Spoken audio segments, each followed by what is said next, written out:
د یخنۍ موسم چې راشي نو ملګري راغونډ شي او هغه همدغه یو د هغوی خواهش وي چې یاره شب قدر ته لاړ شو، چارسدي ته لاړ شو چې دا ګاڼو خوند والو.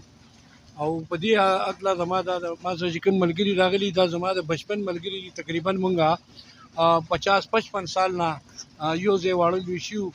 نو نن شب قدر ته چکر ته راغو او افتخار فخر سره رابطه وکړه. نو دا بیله نمبر 4 د کتوزو چې کوم علاقه ده د افتخار فخر دي رشته دار دي د هغې ګاڼۍ ته راغلي.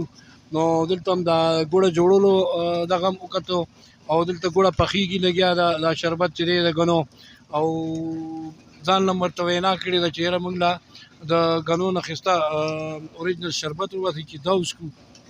نو دې حوالې سره موږ نن بیله نمبر 4 ته راغلي. اصل کې زموږ نوی کول چې کوم دی نو هغه د ګاڼو د دغه نه خبره دي چې دا ګوړه څنګه جوړېږي او په کوم ځای کې جوړېږي. نو موږ ته خو دا پکار دي چې خپل بچي هم دې ګاڼو ته راولو چې هغې ته زموږ د پښتنو زموږ د چارسدي د دې علاقې کوم ثقافت دی او کوم دلته د دې هغه زموږ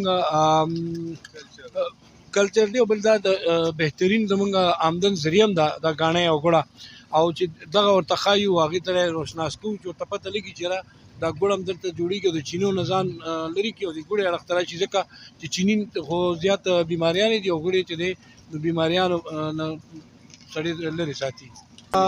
کتوزو کوم علاقه ده زموږ د کتوزو دا غني چې کوم دی ډېر بهترین غني بلکې د دې ځای کوم اوبه دي دا د هغې خاصیت دی د هغې وجې نه دی کې خوږوالی او کوم دغه چې دی د دې ځای دغه کېږي. او په دې علاقه کې خاص کر په شب قدر کې خو بالعموم خو په دې کتوزو کې بالخصوص د رنګ کارت نه بایکاټ دی. دلته په دې ګاڼو کې خلک رنګ کارت نه استعمالوي او بهترینه ګوړه وي.